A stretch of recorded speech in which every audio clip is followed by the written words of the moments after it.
Bueno, buenas noches a todas y todos. En primer lugar, quería decirles que les agradecemos mucho que hayan las personas que hayan llegado a este video chat. Les agradecemos mucho que estén con nosotros, con Esther y conmigo, en esta primera experiencia de video chat de nuestro curso No Violencia y Transformaciones Culturales. Eh, Nuestra participación, en principio, o la participación de ustedes en principio va a ser a través del chat. O sea, vamos a utilizar o van a ustedes a utilizar el chat para manifestar sus inquietudes de lo que vayamos viendo a lo largo del chat de esta noche. Normalmente lo hacemos así porque se hace más largo y se hace un poco más difícil coordinar, pues que levanta la mano, darle la palabra y demás. En cambio, con el video chat pues podemos ir planteando nuestras inquietudes y facilita un poco más las cosas. Si alguien se ve en la necesidad de todas formas de participar a través de su micrófono, pues simplemente nos lo manifiesta a través del chat. Entonces voy a pedirle a todas y todos que cierren su micrófono de voz que está en la parte de abajo del Collaborate de la sesión. Entonces les voy a pedir a todos y todas que la cierren para que quede solamente abierto mi micrófono y no haya, pues no tengamos interferencias de los ruidos que se originen en nuestros sitios de origen de las personas que estamos participando. ¿Les parece?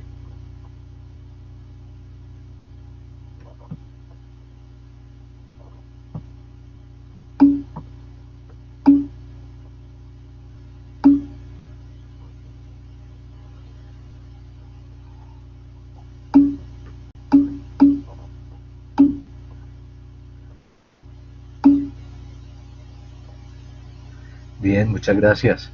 Bueno, en primer lugar, también quiero preguntarles si están viendo la diapositiva que tenemos en la pantalla.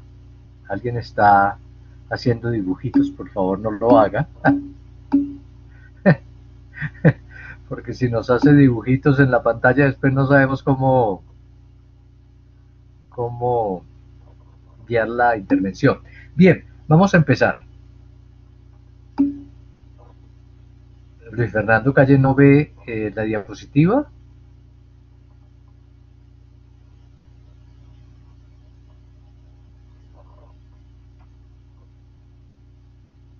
Bueno, no sé qué sé qué puede pasar. Eh, Dice esta primera diapositiva, dice que ve una hoja en blanco Luis Fernando. ¿Será que está abriendo mal, Esther?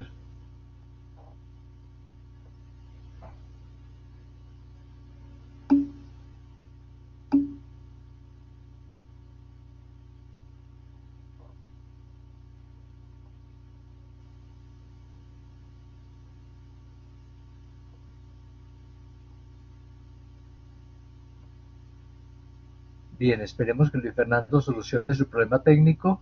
Si alguien le puede ayudar, pues agradecemos que lo haga a través del chat, pero no podemos interrumpir. Bueno, vamos a seguir. Mientras tanto, pues como le voy a leer lo que dice la diapositiva, pues Luis Fernando eh, lo, va, lo va escuchando. Esta primera diapositiva dice, la vida está cambiando y conservándose constantemente. Como resultado de estas dos fuerzas, la evolución permitió incorporar los aprendizajes para la supervivencia, ¿sí? y reproducirlos, y a esto le llamamos conservación, así como la dinámica cambiante del planeta impulsó la capacidad de adaptación creativa, y a esto le llamamos cambio. Eh, Tal vez un ejemplo nos ayude a entender un poco esta frase. Si no existiera la fuerza de cambio y solo existiera la fuerza de conservación, pues la vida seguiría siendo igual a esa primera forma de vida que apareció en el fondo del mar hace aproximadamente, según las teorías, 3.500 millones de años. Entonces, si no hubiera cambio, solo hubiera conservación, la vida seguiría siendo igual a esas primeras formas unicelulares de vida. Gracias a la lógica de cambio, esa primera forma unicelular ha venido cambiando y ha venido potenciando todas las formas de vida que hay en el planeta. Si solo existiera cambio y no existiera conservación, pues nunca sabríamos cómo serían nuestros hijos, porque todo sería cambio constante. No habría, diríamos, la reproducción de dos cosas iguales. Gracias a que existe conservación, sabemos que nuestros hijos van a nacer iguales a nosotros y nosotras. Gracias al cambio, la vida ha ido incorporando aprendizajes a lo largo de estos 3.500 millones de años. ¿Por qué empezamos por esto? En primer lugar, porque esta maestría y especialmente este curso hace un planteamiento básico, que es que nosotros observamos la vida a través de nuestras creencias, observamos la realidad a través de nuestras creencias. O sea, no vemos, no creemos en lo que vemos, sino que vemos lo que creemos. O sea, nuestras creencias son las que delimitan nuestra forma de percibir el mundo. Por lo tanto, si queremos cambiar el mundo, como esperamos que sean las personas que están vinculadas a esta maestría, que soñamos con un mundo mejor, pues tenemos que entender que tenemos que transformar nuestras creencias. Transformar nuestras creencias no es fácil, nos produce temor, nos produce miedo, porque las creencias que hemos heredado de alguna forma nos dan seguridad. Pero no tengan miedo, porque la vida humana ha cambiado las creencias muchas veces a lo largo de la historia. Durante muchísimo tiempo pensamos que el planeta era plano, que la Tierra era plana.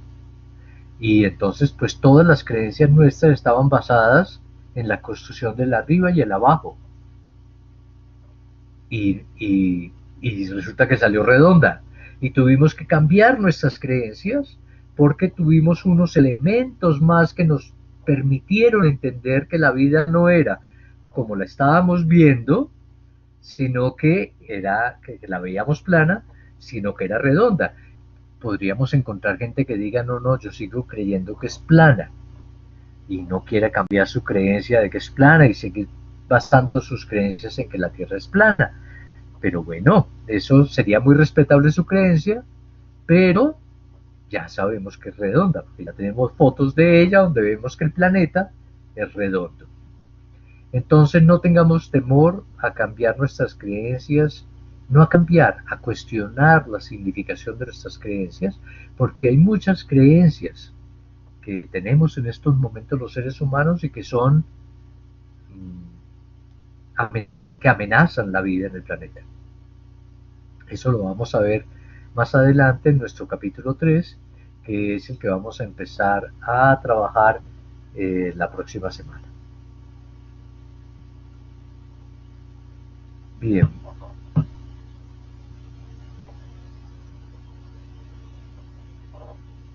La siguiente diapositiva pues nos plantea el tema de la cultura. Hemos trabajado durante este primer módulo el tema de la cultura, y hemos empezado por la cultura por la razón que les decía. Entender cómo la cultura influencia en nosotros y nosotras es fundamental si queremos construir un mundo distinto. La cultura es lo que nos diferencia de manera fundamental del resto de los seres vivos. Explico. Los seres vivos a lo largo de la evolución fueron incorporando los aprendizajes en su memoria genética. O sea, no eran actos culturales, sino cambios en su composición o en su memoria genética. Los seres humanos, desde que somos seres humanos, que aparecimos en este planeta hace solamente 100.000 años, que es el último segundo del segundo del segundo del segundo en la historia de la vida, somos los últimos en llegar, y entre paréntesis, si no cambiamos, posiblemente de los primeros en salir. eh, nos diferenciamos del resto nos apartamos del resto de los seres vivos porque construimos nuestra adaptación a través de la cultura. O sea, casi que los seres humanos morfológicamente hemos cambiado muy poquito desde que aparecimos los sapiens sapiens hace aproximadamente 100.000 años. Hemos sido iguales en la estructura fundamental. Digamos, no ha cambiado el tamaño de nuestro cerebro, no ha cambiado nuestra morfología, han cambiado algunos elementos del color de piel, ha cambiado algunos elementos de nuestras formas, diríamos, menos importantes del cuerpo, si la nariz fue más ancha o más delgada, dependiendo de si empezamos a vivir en zonas más frías o con más calor y demás, que fueron adaptaciones secundarias que se vincularon a nuestra memoria genética, pero fundamentalmente nuestros aprendizajes han sido culturales. Es importante saber que no solo los seres humanos hacemos cultura, se sabe que hay algunos animales que hacen cultura, pero por ejemplo los elefantes aprenden y son aprendizajes que se transmiten de generación en generación, a eso llamamos cultura. Pero la diferencia es que la mayoría de nuestros aprendizajes son de código cultural, o sea, la mayoría de nuestros aprendizajes son culturales. ¿Eso qué significa? Que, como dice allí, son históricos y son sociales. ¿Qué significa que son históricos? Que nacieron en algún momento de la historia, o sea, que no vienen con nosotros desde el principio, que no son naturales, que no vienen con nuestra composición morfológica, sino que son aprendizajes que nos transmitimos unos a otros y a otras de generación en generación. Y además de ser históricos, son sociales, o sea que son acuerdos colectivos. ¿Qué acuerdos históricos y sociales se vinculan a la cultura? Aquellos que nos han permitido sobrevivir. O sea, la cultura está directamente relacionado con la continuidad de la vida. ¿Sí? ¿Qué aprendizajes hemos incorporado a lo largo de la vida?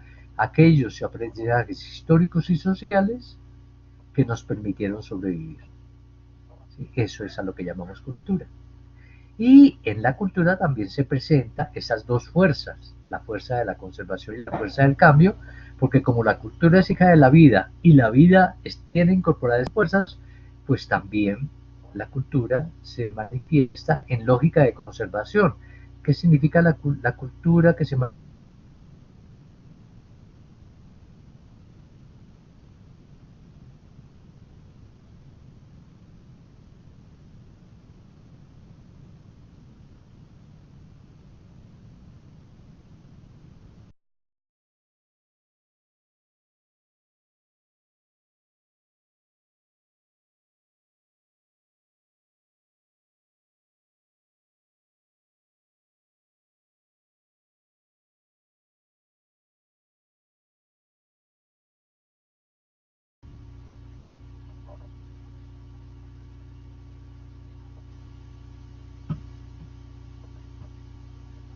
Ah, ya.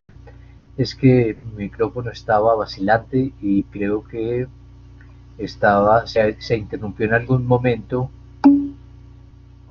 Se interrumpió en algún momento. No sé si escucharon esa relación entre la conservación y el cambio en la cultura. Pregunto.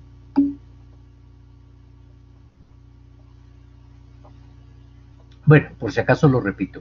O sea, como la cultura, la primera parte sí, ¿cierto? Aquello de que es una construcción histórica y social.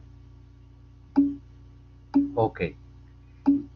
Como la cultura es hija de la vida, y habíamos visto en la primera diapositiva que la conservación y el cambio son dos fuerzas de la vida, pues estas dos fuerzas también se manifiestan en la cultura. Son fuerzas que, fíjense, aparentemente son antagónicas, o sea que uno podría decir con su mente dualista, o se conserva o cambia, pero no se puede conservar y cambiar al tiempo. No, pues sí, la cultura y la vida se conserva y cambian al tiempo. ¿Qué significa? Que conservamos aquello que posibilita la vida y cambiamos aquello que la impide o la amenaza.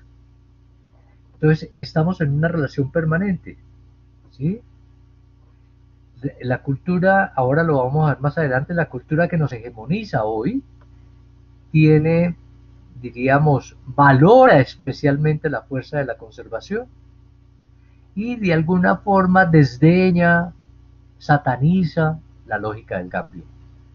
A pesar de que son dos fuerzas que están siempre presentes, nuestra cultura valora todo lo que tiene que ver con por eso somos una cultura, la cultura humana es una cultura profundamente conservadora, porque nuestra cultura, la que no se hegemoniza, valora fundamentalmente la conservación. El cambio le produce temor, le produce desconfianza, ¿sí? A la gente que está promoviendo el cambio, la gente no la acepta con mucha facilidad.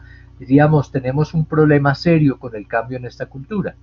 No es que la cultura no se siga manifestando en lógica de conservación y cambio. Aunque no queramos, se manifiesta en lógica de conservación y cambio. Aunque no queramos, vamos a guardar aquello que posibilita la vida y aunque no queramos, vamos a cambiar aquello que la impide o la amenaza. ¿Sí? Vamos a seguir con la siguiente diapositiva. El Giovanni dice, la cultura se manifiesta en lógica de conservación, también de cambio. Dice Jorlen, al respecto del concepto de cultura hegemónica he tenido dudas. Entiendo que es la dominación de la estructura del Estado. No, me explico. La cultura hegemónica es la cultura que es como predominante en la historia humana del momento. Eso se reproduce a través del Estado, pero se reproduce también a través de la familia, pero se reproduce también a través de la escuela, pero se reproduce también a través de las instituciones políticas, sociales, religiosas, que es como aquella que nosotros nos enseñan a apreciar como la forma de hacer las cosas. A eso le llamamos cultura hegemónica. Digamos, por poner un ejemplo, nos dicen que desde pequeños que lo más importante o una de las virtudes más importantes que tenemos que repetir los seres humanos es la virtud de la obediencia. Y en las casas se enseña a obedecer, en las iglesias se enseña a obedecer, en la escuela se enseña a obedecer, en las empresas se enseña a obedecer, en los ejércitos se enseña a obedecer, en los partidos políticos se enseña a obedecer. Diríamos que la cultura hegemónica nos dice que la gente que es obediente, tenemos una visión positiva de la gente que es obediente. ¿Me explico? Eso significa que un imaginario de esta cultura hegemónica es la obediencia. ¿Me explico? No se transmite, como dice Jorlen, solamente a través de la estructura del Estado, sino a través de todas las estructuras sociales. Vamos a ver más adelante, especialmente, bueno, Jorlen, me alegra. Espero que los demás estén entendiendo, porque esto no es que sea difícil, sino que a veces muchos de nosotros y nosotras dice a ver que si la cultura hegemónica se estableció en el sedentarismo. Sí, la mayoría de los elementos, como lo vimos en el capítulo 2, la mayoría de los elementos que hoy son hegemónicos en la cultura los aprendimos cuando nos sedentarizamos. Dice Gloria que si podríamos decir entonces que la guerra se transforma y el conflicto con un cambio cultural por una cultura de paz. En eso estamos. ¿Por qué? Ya lo vamos a ver en el capítulo, para que no nos adelantemos, pero les digo, en el capítulo 3 vamos a ver como uno de los elementos que nos están llamando la atención de que hay que cambiar es que nos estamos dando cuenta de que la guerra nos ha llevado a un profundo dolor y muerte generalizada en la humanidad entera, y eso nos está haciendo pensar. Lo van a ver ustedes en el capítulo 3. Esa es la guerra es una de las cosas que, sobre todo las guerras del siglo XX, son guerras y las guerras que seguimos teniendo en el siglo XXI, son guerras que nos están haciendo pensar profundamente acerca de la cultura que nos hegemoniza. En el capítulo 3 lo van a ver con más detalle. Bien, hay un concepto que llamamos imaginarios atávicos. En la siguiente diapositiva lo vamos a ver que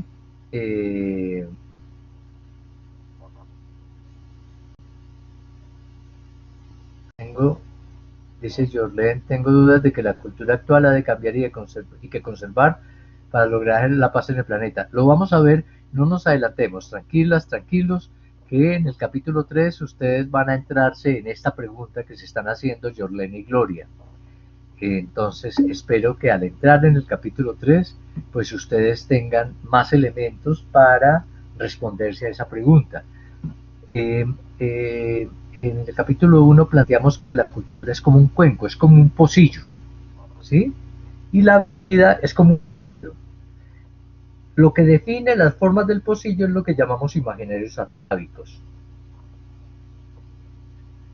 Es decir, son aquellos aprendizajes que surgieron y se legitimaron en relación directa con la protección de la vida, que se transmiten colectivamente casi que inconscientemente. Diríamos, la forma de ser hombre y ser mujer. No es que nos sientan un día los papás a los hombrecitos de la casa y nos dicen, hombrecitos de la casa, niños, para ser hombres hay que hacer esto y esto y esto. No, son aprendizajes que casi que inconscientemente vamos heredando. Eso es a lo que llamamos imaginarios atávicos. Definen las lógicas de las relaciones entre los seres humanos y con la naturaleza, porque de alguna forma nos han servido, nos han brindado la certeza de la supervivencia, por lo menos hasta ahora. Y solo cuando la cultura entra en crisis, esos imaginarios atávicos empiezan a transformarse. ¿Sí? Entonces, en el capítulo 3 vamos a ver por qué estamos definiendo que nos encontramos en profunda crisis. ¿Sí? ¿De qué manera se reproduce la cultura hegemónica en la escuela? Lo vamos a ver en el capítulo 3 también. Por ejemplo, si un elemento importante de la cultura que nos hegemoniza es la obediencia, pues la escuela enseña a obedecer. Si un elemento importante de la cultura es creer que solo sobreviven los fuertes y que los fuertes son los más importantes, pues eso es lo que enseñamos en la escuela cuando enseñamos deportes competitivos, cuando hacemos clases donde hay un primero, un segundo puesto, un tercer puesto, un cuarto puesto y ponemos a los muchachos a competir, etcétera. ¿Sí? La cultura se relaciona directamente con la actitud que tenemos los seres humanos frente a la vida, dice Laura, por supuesto. O sea, es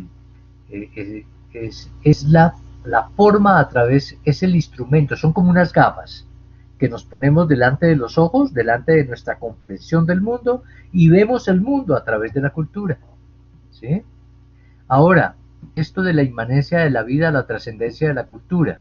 En los trabajos que me presentaban había algunas inquietudes o algunas faltas de comprensión sobre esto.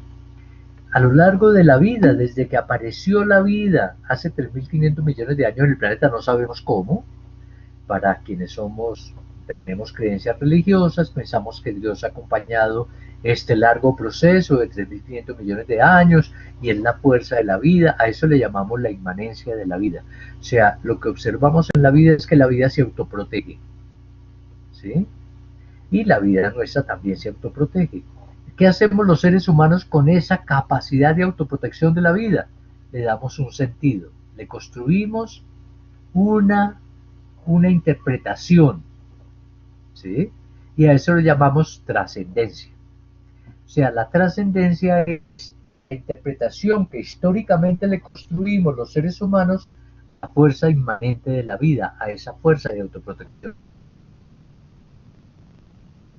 La inmanencia la tenemos todos los seres vivos. La trascendencia que construimos los seres humanos, las interpretaciones que le construimos los seres humanos a esa inmanencia de la vida. ¿Sí?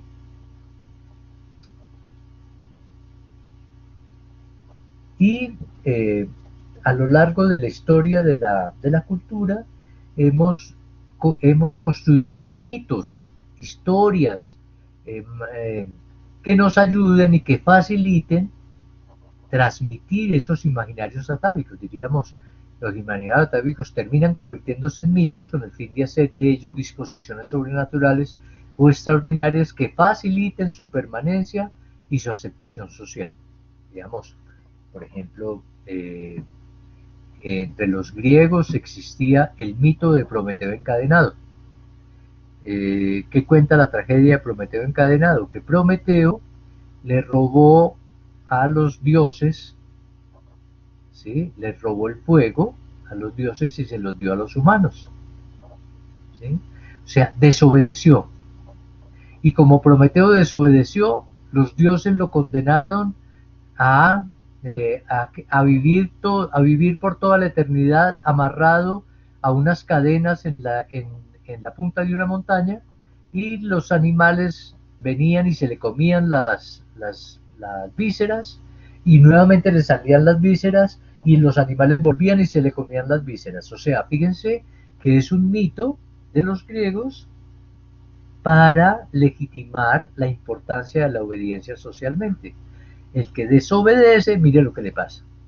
El que desobedece va a tener dolor y va a sufrir dolor eternamente, como Prometeo encadenado. ¿Me explico? Pues de la misma forma nosotros tenemos mitos de la obediencia. Por ejemplo, el mito de Abraham, un mito de la obediencia. Dicen que Abraham, cuenta el mito de Abraham, que le dijo Dios, vete y mata a tu hijo, sacrifícame tu hijo. Y Abraham tenía que obedecer. Pero no, los mitos no son solo religiosos, son sociales, son políticos. Hay cantidad de mitos que nos enseñan o que facilitan la permanencia y aceptación de la cultura. Al sacralizar la cultura y los imaginarios culturales, pues los naturalizamos, o sea, les damos permanencia, le damos sentido de permanencia. La gente cree, es lo que dice la gente, eso siempre ha sido así. Cuando la gente dice, eso siempre ha sido así, de alguna forma está creyendo que una construcción que es histórica y social, como vimos, no es una construcción histórica y social, sino que es natural. O sea, natural es que no se puede cambiar. Eso no es la cultura. La cultura, al ser construcciones históricas y sociales, todos los elementos de la cultura son cambiantes. Cuando la naturalizamos, le damos apariencia de que no se puede cambiar, de que no se puede transformar. ¿Me explico? Dice Carlos Fernando que en una sociedad no todos obedecen por igual. No, es cierto, pero sin embargo nos seguimos enseñando. Yo no sé si Carlos Fernando será papá, pero vamos a suponer que es papá. Yo siempre le pregunto a la gente que conversa conmigo, digo, ¿cuántos de los que están aquí son papás? Y yo les pregunto, ¿cuántos de los que son papás les enseñan a sus hijos a desobedecer? Y la mayoría de la gente no levanta la mano. De vez en cuando nos encontramos algunos porque estamos cambiando. Pero la mayoría de la gente solo le enseña a obedecer a los hijos. Es más, los castiga si desobedecen. Y lo mismo, cuando el niño va a la escuela, le pasa lo mismo. En la escuela lo enseñan a obedecer y lo castigan si desobedece. Y luego va al trabajo y en el trabajo lo enseñan a obedecer y lo castigan si desobedecen. ¿Me explico? Por supuesto que tenemos diferentes formas de obedecer y en la medida en que crecemos no todo lo obedecemos, aprendemos a desobedecer también, porque la desobediencia también es una fuerza de la vida. Lo que pasa es que en nuestra cultura, que no se hegemoniza, la desobediencia es mal vista. Sí, la cultura, la guerra no es una cultura, la guerra es una consecuencia de la cultura, de la forma de percibir nuestra relación con el medio. Lo vamos a ver también más adelante. Fíjense que lo vimos en las características de la sedentarización. Decíamos, se legitima la violencia como instrumento de los buenos para acabar con los malos. Eso es la guerra. La guerra es el uso de la violencia, el uso sistemático de la violencia, donde aquellos que se sienten buenos se creen con derecho a usar la violencia para exterminar a los malos. El problema, como lo vamos a ver más adelante, es que en la guerra todos se creen buenos. ¿Sí? Bien. Eh, sigue en la diapositiva la cultura como cuenco, ya lo vimos. O sea, los imaginarios atávicos son los que le dan la forma al cuenco. A veces hemos creído cambiar porque cambiamos el líquido. Pero echamos otro líquido y ese otro líquido que nos parecía nuevo vuelve y coge la forma del cuenco. ¿Sí? O sea que no cambiamos realmente. Para poder cambiar una cultura hay que cambiar profundamente las estructuras que la componen, o sea, los imaginarios atávicos que la definen. Si no, no estamos cambiando la cultura, sino que simplemente estamos construyendo con el ánimo de cambiar, estamos construyendo formas iguales que las llamamos con distintas palabras. El ejemplo que les pongo en el libro de la Revolución Francesa es muy claro. Los revolucionarios franceses acabaron con la monarquía y creyeron que estaban cambiando la lógica del poder porque pasaron por la guillotina a Luis XVI y a todos sus secuaces. Y resulta que en menos de 10 años tenía a Napoleón Bonaparte, que ya no era rey de Francia, sino que ya era emperador de Europa. Entonces dice uno, cambió la estructura del poder. ¿Sirvió la Revolución Francesa para cambiar la estructura del poder? No, no cambió la estructura del poder porque lo que cambiamos fue el líquido, o sea, cambiamos el protagonista del poder, pero las lógicas del poder siguieron siendo las mismas. Seguimos pensando que el poder tiene que ser jerarquizado, tiene que estar arriba, tiene que mandar, tiene que imponerse, y eso lo seguimos pensando. A la gente le fascinan los políticos pantalonudos, la gente que sabe imponerse, los papás dentro de la casa, muchos de ellos son autoritarios y dicen que tienen, y las mamás también, ¿sí? Seguimos con lógicas de poder jerarquizado. Mientras no cambiamos, fíjense, el poder jerarquizado es un imaginario atávico de la cultura hegemónica. Si queremos cambiar la cultura, tenemos que construir otras lógicas de poder. Lo vamos a ver más adelante, no se me adelanten, tranquilos, que lo que necesito es que tengan muchas inquietudes para que se entusiasmen y sigan leyendo con entusiasmo y sigan haciendo este curso con entusiasmo, porque cada vez van a ver cosas nuevas que les van a preguntar muchas cosas. El objetivo de este módulo, como les decía al principio y aprovechando que hay más gente, el objetivo de este módulo es llenarlos y llenarlas de preguntas, ¿sí? De este curso. Hay muchas cosas que todavía no tienen respuesta, pero son cosas que ya tienen preguntas. ¿Qué significa que nos estamos haciendo preguntas? Que estamos dudando de las verdades que hasta ahora nos habían parecido que eran inmutables y nos habían parecido que había que sostener. Ya muchas verdades que hasta ahora fueron inmutables ya no se sostienen. Nos está pasando como cuando descubrimos que la Tierra era redonda. Las verdades que estaban basadas en que la Tierra era redonda se nos cayeron. Lo que dice Berta es cierto, ¿sí? Cuando está una persona que da la orden y que amenaza y que impone el miedo, la gente obedece. ¿Por qué? Porque desde chiquitico nos están enseñando eso, que hay que obedecer y punto, ¿sí? Entonces, dice, si queremos hacer cambio estructural en el cuenco, una manera es desobedecer y enseñar a desobedecer. Es una de las maneras. Cuando decimos enseñar a desobedecer no significa que ahora la obediencia es mala. Ojo, ojo. No estamos diciendo, sino que hay que enseñar a obedecer y también a desobedecer. Vamos a ver más adelante, también en el capítulo 3 y en el capítulo 4, cómo muchas de las cosas que se han hecho terribles en la humanidad no la han cometido hombres malos, sino hombres obedientes. Hombres que dijeron, que todavía dicen, ¿sí? Yo solamente estaba cumpliendo órdenes. Alguien me dijo que matara y yo acepté matar, porque a mí desde pequeño me enseñaron a obedecer y yo obedecí a quien era mi superior. ¿Sí? Fíjense. Entonces no solo se puede enseñar a obedecer. En el capítulo 4 veremos cómo Henri David Thoreau dice, nadie está obligado a obedecer en contra de su conciencia.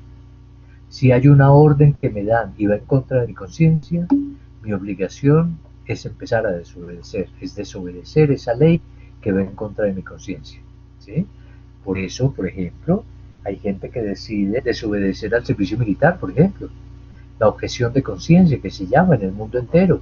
Eh, eh, Jóvenes del mundo entero en muchos países ya han tumbado el servicio militar obligatorio porque muchos jóvenes se unieron y dijeron, no, es que yo no acepto que a mí me enseñen a matar, porque va en contra de mi conciencia. ¿Sí?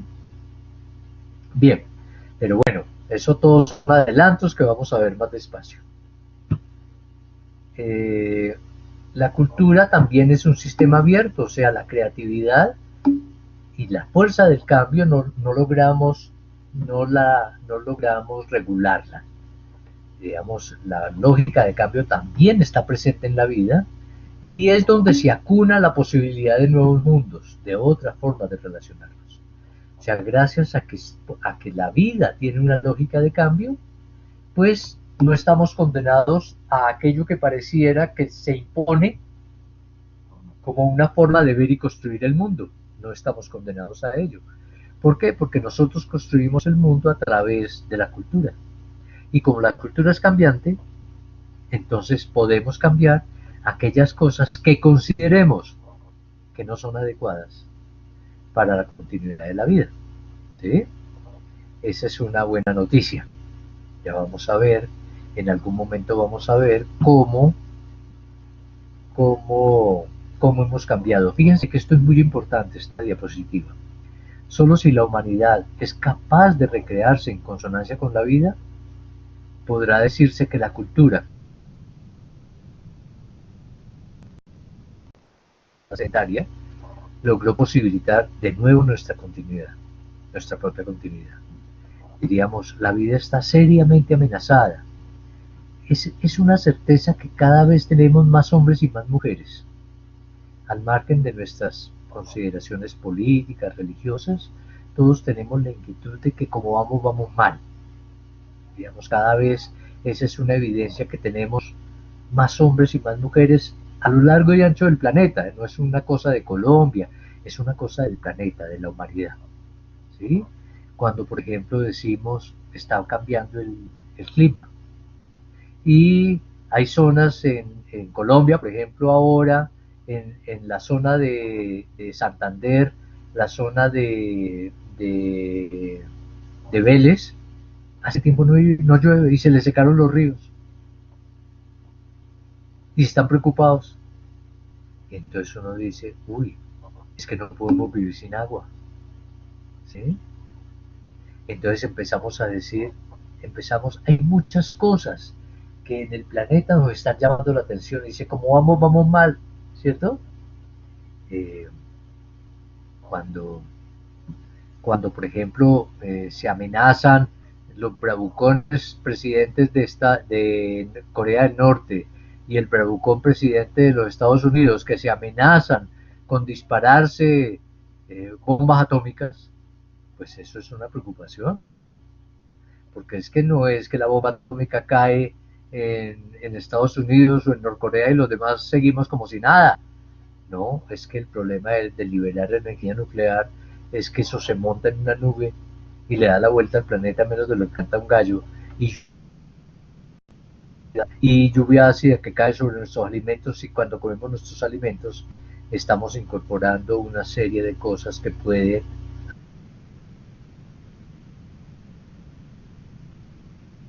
nos están haciendo pensar cuando nuestros niños y nuestras niñas, por ejemplo, cada vez tienen más alergias. ¿Sí? Entonces tenemos alergias, nuestros niños tienen hoy alergias respiratorias, alergias en la piel, alergias que están mostrando una incapacidad o una mayor fragilidad de nuestros niños y nuestras niñas para sobrevivir. Todas esas cosas, amén de muchas otras que vamos a ver más adelante, pues son las que nos hace pensar que tenemos que recrearnos nuevamente, o sea, que tenemos que volver a crear, que tenemos que transformar esa cultura. ¿Cuáles de los elementos de la cultura tenemos que cambiar? Aquellos que amenazan la vida. Por supuesto, no toda la cultura hay que cambiarla, no todo lo que nos la cultura hegemónica hay que cambiarla.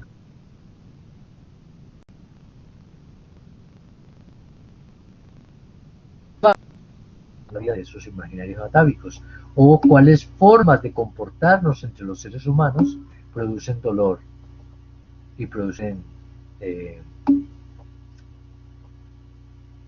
producen dolor y producen muerte. Aquellos imaginarios, por ejemplo el imaginario de la violencia legítima que nos lleva a construir guerras por aquí y por allá, pues es un imaginario que hay que transformar.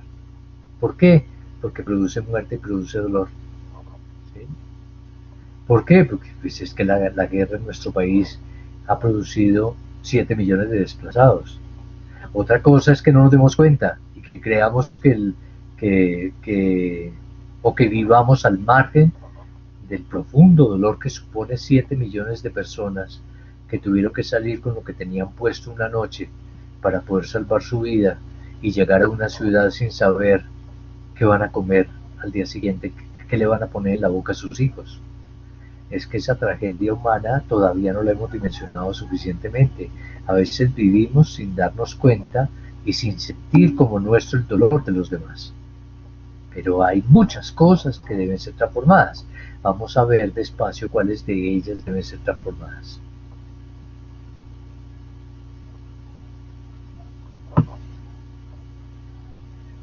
Bien, aquí tenemos un mapa conceptual, ¿cierto? A todos ustedes les tocó hacer un mapa conceptual ahora para este primer módulo, pues aquí este es el mío. No significa que es el que debe ser, ni que ustedes comparen el de ustedes con el mío, no, este es el mío. Y el de ustedes pues es la, el que ustedes construyeron estableciendo las relaciones que les parecían importantes.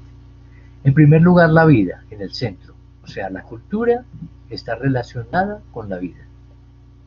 O sea, la vida es la que inspira nuestras formas culturales. La vida tiene una fuerza inmanente, que decíamos hace un rato, que es la fuerza de la vida de autoprotegerse. Todos los seres vivos tenemos dentro de nuestra memoria genética un gen que nos impele, que nos invita, que nos hace trabajar, luchar, esforzarnos por mantener la vida. Y a esa inmanencia de la vida, los seres humanos, a través de la cultura, le construimos un sentido. Y eso es lo que llamamos la trascendencia. Entonces, la cultura relacionada con la vida que tiene una fuerza inmanente, y esa fuerza inmanente que a través de la cultura los seres humanos le damos un sentido. Y ese sentido es lo que llamamos trascendencia. ¿Hasta ahí vamos? ¿Está clara esa parte? Bien, espero que sí. Eh, esa cultura, vamos a irnos primero por la parte derecha. Esa cultura es un sistema cerrado, o sea, se reproduce en lógica de conservación. Es un... ¿Por qué? Porque ha sido construida en relación con la vida, y como ha sido construida en relación con la vida, tiene una legitimidad, un reconocimiento social, una comprobada capacidad para soportar la vida, para sostener la vida. Entonces, mientras esas cosas, esa cultura siga sosteniendo la vida, pues se sigue reproduciendo como un cuenco, o sea, es un sistema cerrado, se sigue reproduciendo igualita a sí misma en términos generales. ¿Qué es lo que conforma la estructura de esa cultura como sistema cerrado? Los imaginarios atávicos, que son esos aprendizajes que recibimos casi que de forma inconsciente, ¿sí? Pero que repetimos de generación en generación, y que son como, para que me entiendan mejor, los imaginarios atávicos son a la cultura lo que el esqueleto es al cuerpo. ¿El esqueleto es todo el cuerpo? No. Pero el esqueleto es lo que sostiene el cuerpo. ¿Me explico? En el cuerpo también tenemos venas, arterias, nervios, músculos. Hay muchas otras cosas que forman parte del cuerpo. También hay muchas otras cosas que forman parte de la cultura. Pero los imaginarios atávicos son como el esqueleto de la cultura. Lo que hace que tenga determinada forma. No sé si con ese ejemplo se entiende un poquito más. esos imaginarios atávicos se naturalizan y se vuelven verdades casi que irrebatibles a través de ritos y a través de mitos. ¿Sí? Y eso construye un universo cerrado de significaciones y simbologías. O sea, mientras esos mitos, esos ritos, esas significaciones, esos imaginarios atávicos se reproduzcan igualitos a sí mismos, es un universo cerrado. La cultura es un universo cerrado de interpretación. Es como cuando dice la gente, eh, ¿qué es ser mujer? Ser mujer es hacer esto y esto y esto, y la gente repite como un loro. Y hay que hacer esto y esto, y cuando una mujer no hace eso o hace otra cosa, la gente duda, la gente señala, la gente juzga. ¿Por qué? Pues porque hay un universo cerrado de significaciones en tanto lo que significa ser mujer. ¿Sí? Eso por el lado derecho. Pero la cultura también es un sistema abierto. O sea, que la cultura es cambiante. Lo que pasa es que mientras el cuenco cultural no cambie, estos cambios no logran consolidarse. Cuando estos cambios empiezan a consolidarse, cuando crece un sentimiento colectivo de amenaza. O sea, cuando empezamos a sentir que la cultura que tenemos o algunos elementos de la cultura que tenemos amenazan la vida, como la cultura nace en relación con la protección de la vida, pues la vida en la cultura se vuelve un sistema abierto. Empezamos a cuestionar algunos de los imaginarios atávicos, sobre todo aquellos que no logran sostener la vida. Dice Laura Medina, todas las teorías que existen pueden ser cuestionables y es allí donde surgen nuevas teorías. Carl Jung habla de los arquetipos. En un muy breve resumen nos habla de temas inconscientes que repiten. Sí, esos serían los imaginarios atávicos. Es como un molde que se reproduce. Bien, sigo con esto. Es cuando hay un sentimiento colectivo de amenaza de la vida, la cultura se vuelve un sistema abierto y empieza a cambiar. En ese momento nos encontramos. ¿Por qué? Porque, como les decía hace un momento, cada vez es más fuerte el sentimiento de que como vamos, vamos mal. Entonces empezamos un proceso de construcción de nuevas formas que sostengan, de conectar de nuevo la cultura con la vida. O sea, que aquellos imaginarios que nos están desconectando de la vida empiezan a ser cuestionados y empezamos a cambiarlos. Pero es muy importante esto, esa búsqueda es en medio de la incertidumbre. O sea, no estamos seguros de que los cambios que estamos haciendo van a dar buenos resultados. ¿Por qué? Porque si supiéramos, pues ya no serían cambios nuevos, ya no serían cosas nuevas. Muchas veces creemos que son nuevas, aplicamos una cosa nueva, da los mismos resultados. Significa que no ha cambiado. ¿Sí? Esto nos produce mucho miedo, cambiar en medio de lo incierto. ¿Sí? Es ponerle preguntas a todo. Casi que yo podría decir que si tuviéramos que definir el momento que está viviendo la humanidad, eh, casi que podríamos decir que es el momento de las preguntas, todavía no de las respuestas. Casi que uno observa que los seres humanos estamos cuestionándolo casi que todo, casi que todas nuestras verdades, en la física, en la química, en la biología, en la antropología, en la psicología, en la medicina, en la religión, en la ciencia, estamos cuestionando, o sea, estamos resignificando el universo de lo simbólico. Cuando nosotros seamos capaces de crear nuevos imaginarios que cambien la forma del cuenco y demuestren esos nuevos imaginarios que son capaces de sostener la vida, esos imaginarios nuevos empezamos a conservarlos y se empiezan a repetir en lógica de conservación. No sé si me explico. O sea, no es un dualismo. Esto está en permanente comunicación. El cambio y la conservación están en permanente comunicación. Aquellas cosas nuevas que estamos construyendo, en la medida en que sean capaces de demostrar que conectan de nuevo la cultura con la vida, se legitiman socialmente y entonces esos nuevos imaginarios empezamos a reproducirlos en lógica de conservación. ¿Cómo surge esa capacidad de cambiar imaginarios?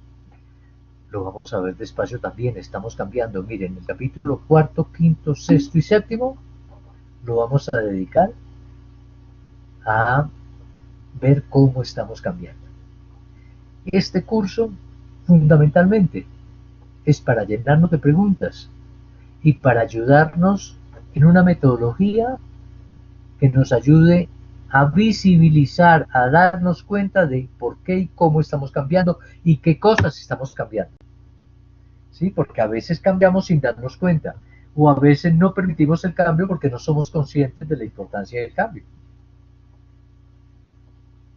Entonces, a lo largo de este curso, como les decía, capítulos cuarto, quinto, sexto y séptimo, nos vamos a dedicar de forma sistemática a través de movimientos, de los nuevos movimientos sociales, de pensadores que han sido inspiradores de Gandhi, de Luther King y todo eso. Vamos a ir descubriendo cómo esta cultura, que llamamos la cultura de la no violencia, que es la nueva cultura que está surgiendo y que nos está reconectando de nuevo con la vida, nos vamos a visibilizar qué cambios estamos haciendo, cómo los estamos haciendo. A veces todavía son pequeñitos, sí, pero los estamos haciendo. Es la diferencia entre el concepto de revolución y movimiento social. La revolución comunera fue una revolución o un movimiento social. Bueno, hay muchas formas de llamarle a la revolución comunera. Fundamentalmente, la diferencia es que uno lo que observa a lo largo de la historia de la vida es que hay momentos donde los cambios se aceleran. Y eso podríamos llamarlo revolución. Diríamos, revolución es que la evolución se hace más rápida. En la medida en que nosotros, en la medida en que el sentimiento de amenaza de la vida se apropie de la vida de los seres humanos que estamos en el planeta, los cambios van a ser más pronto. O sea, se van a revolucionar los tiempos de transformación. ¿Me explico? ¿Sí? A veces nos cuesta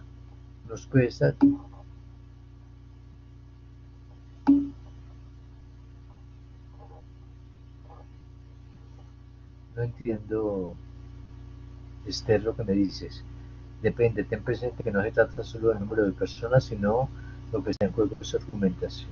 En su argumentación está la protección de la vida. Ah, bueno, ya, creí que me estabas... Bueno, entonces, en la medida en que los seres humanos identifiquemos que la cultura que nos hegemoniza amenaza la vida y esa certeza sea más fuerte, las transformaciones por la lógica del cambio, las resignificaciones de nuestras creencias van a ser más rápido y se va a transformar más rápidamente el cuenco cultural. Yo soy de los que sostiene que la revolución que estamos viviendo en estos momentos es similar a la revolución que vivimos cuando pasamos de nómadas a sedentarios, que cambió tan profundamente la cultura. Estamos en un cambio muy profundo porque la vida en el planeta está seriamente amenazada. ¿Sí? Cada uno de ustedes, yo dejaría como tarea de hoy que cada uno de ustedes analice si tiene esos temores de que la vida está amenazada en el planeta, sobre todo la vida humana, no la vida en el planeta. La vida en el planeta va a seguir con nosotros o sin nosotros. ¿Sí? Ha habido a lo largo del planeta muchísimas extinciones masivas, producto de cambios en el clima y demás. La diferencia fundamental es que los cambios que están viéndose hoy y que están amenazando la vida no son cambios que vienen de afuera, sino cambios que estamos produciendo los seres humanos por nuestra forma de comportarnos con el planeta. Por decir algo, y esto es muy claro para la gente de Santander y creo que para la gente de todo el país. En este país nos están diciendo nuestros gobernantes que para tener plata y desarrollarnos tenemos que fomentar la minería, ¿cierto? ¿Dónde están las minas? En las cumbres, en las montañas, principalmente. ¿Sí? ¿Dónde se produce el agua? En las cumbres y en las montañas, principalmente. ¿Sí? Fíjense, nos están diciendo que para desarrollarnos tenemos que poner en peligro el agua. Podemos vivir sin petróleo, podemos vivir sin oro, podemos vivir sin carbón, podemos vivir sin coltán, pero no podemos vivir sin agua. Cuando tenemos un sistema económico que pone por delante la producción de excedentes y la construcción de capital por encima de la vida y del agua, es una cultura que es seriamente amenazante de la vida. No sé si el ejemplo le está sirviendo.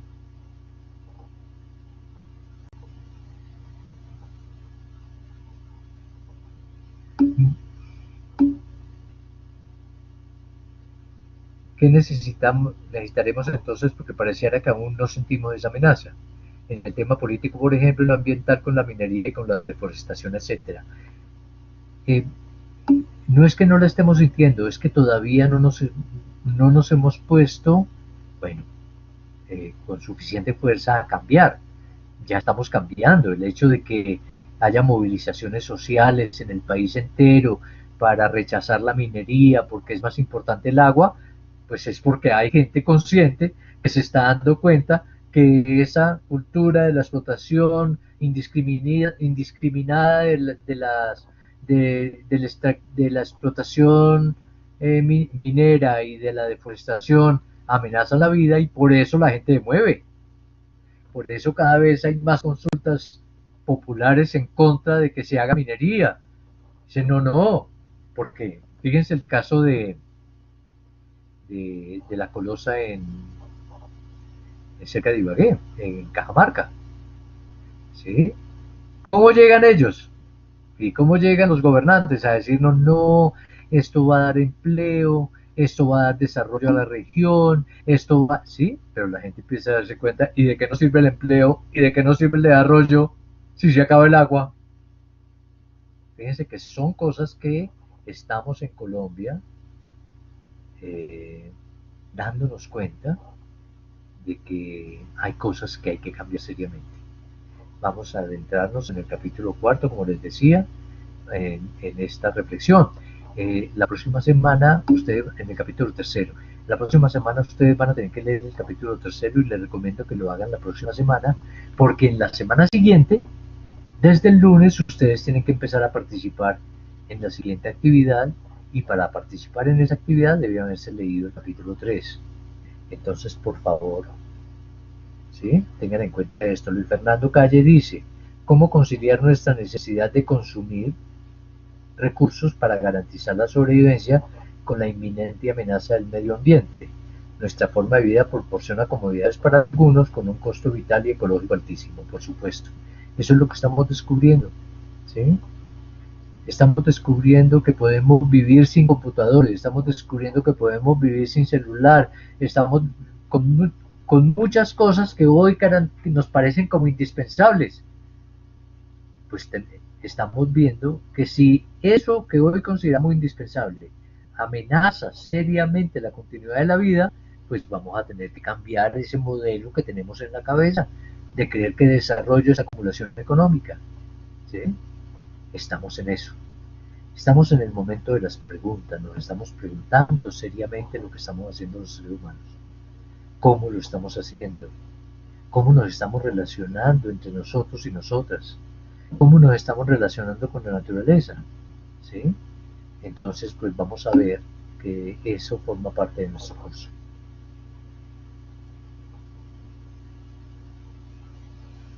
La pregunta es qué estoy haciendo como persona para generar cambios en las estructuras hegemónicas en pro de cambiar una cultura capitalista salvaje donde nos interesa la riqueza y no los recursos naturales. Tenemos que escoger entre la riqueza y cuando la riqueza destruye los recursos naturales, pues posiblemente pues hay que cambiar eso. Un ejemplo muy claro, estamos pescando, la industria pesquera del mundo está pescando a una velocidad mayor de la que necesitan los peces para reproducirse.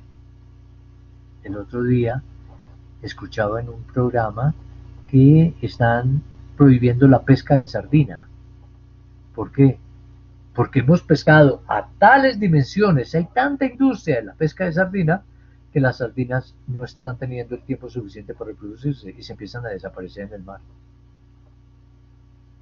Un modelo que agota los recursos que nos sostienen, es un modelo que debe ser repensado, debe ser cambiado, debe ser transformado. Bien.